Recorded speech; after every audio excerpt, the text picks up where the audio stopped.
So we're also going to be looking at linear graphs, not just linear patterns, but I mean they basically follow the same principles. We're looking at linear relationships, where the rate of change is always going to be constant. So I just want to remind us a little bit before I jump into what this problem talks about our y equals mx plus c that we sometimes talk about with linear relationships.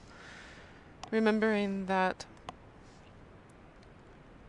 this equation is a generic to represent a few different things inside of a linear graph. So the c is always the y-intercept, or where it crosses the y-axis.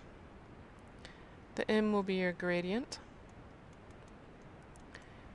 And again, the gradient we calculate by finding the rise over the run. And this is equal to the rate. It tells us the rates of information. So the rise over run will give us the gradient, and it describes the rate.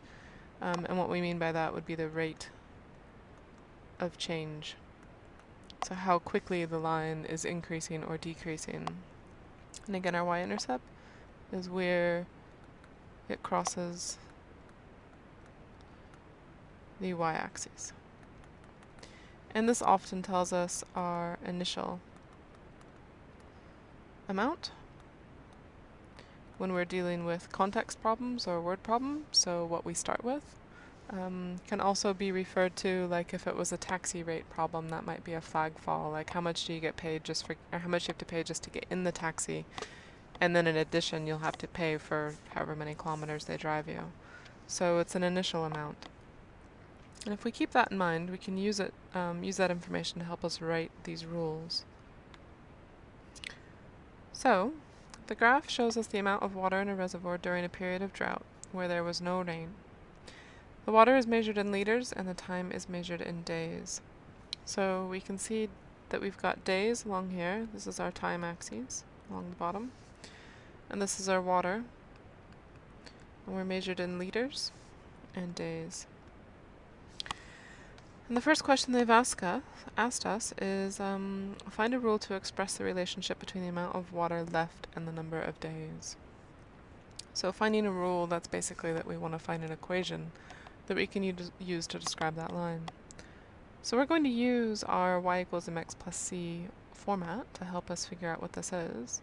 And to write the equation using our y equals mx plus c, just to remind you, first thing we need to do is find the y-intercept.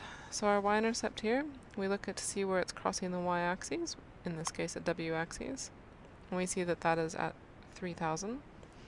So if I was going to start with an equation using y equals mx plus c, first thing I'm going to do is, instead of writing c, I'll figure out what the y-intercept is, and that's 30,000. So I'll write 30,000 at the end of the equation. And instead of using y and x here, because I actually have w and d here, so w equals md plus c. So I'm just replacing, instead of using x, I'm using the variable that they've got here, which is d. And instead of using y, I'll use the w. So basically using that same format, just changing the y and x to match the context that we're in. So we can see that I've got my y-intercept of 30,000.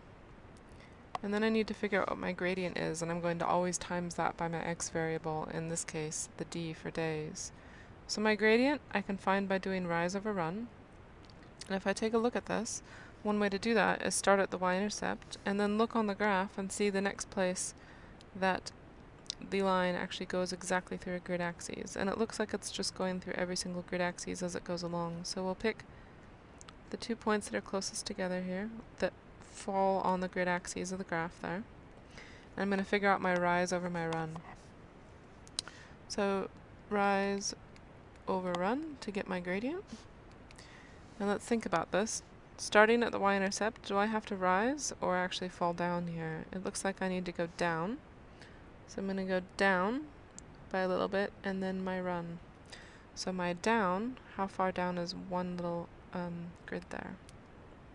If we think about this, looks like that's 25,000, and that is 30,000. So let's see, this might go up in thousands. That'd be 26, 27, 28, 29, 30. Yep, it goes up in 1,000.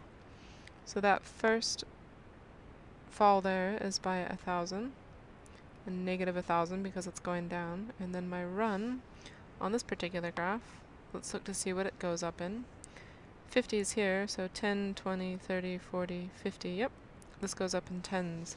So my rise is actually a fall of negative 1,000 divided by the run of 10 to get between those 2 points.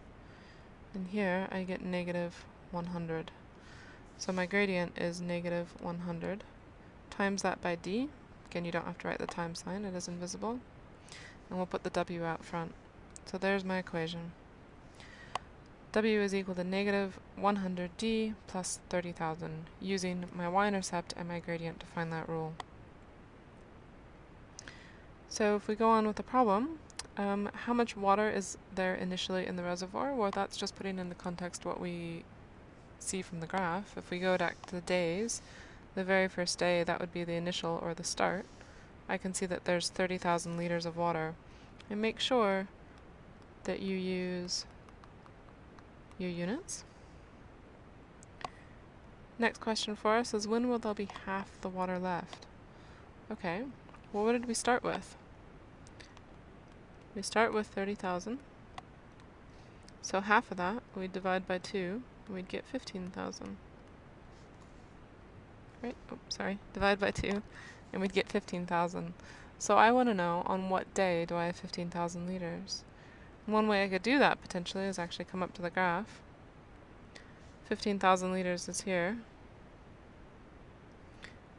And that appears to happen on day 150. So I could probably just write that as my answer, using the graph as my evidence. On day 150. But it's really important to actually show you're working consistently with this as well. So what I would want you to do is use your rule. W is equal to, let's think about what's going on here, negative 100d plus 30,000. So it wants me to find when there's half the water left. So it wants me to know when W is equal to 15,000, what's D going to be? So I would write 15,000 is equal to negative 100d plus 30,000, and use some algebra to figure this one out.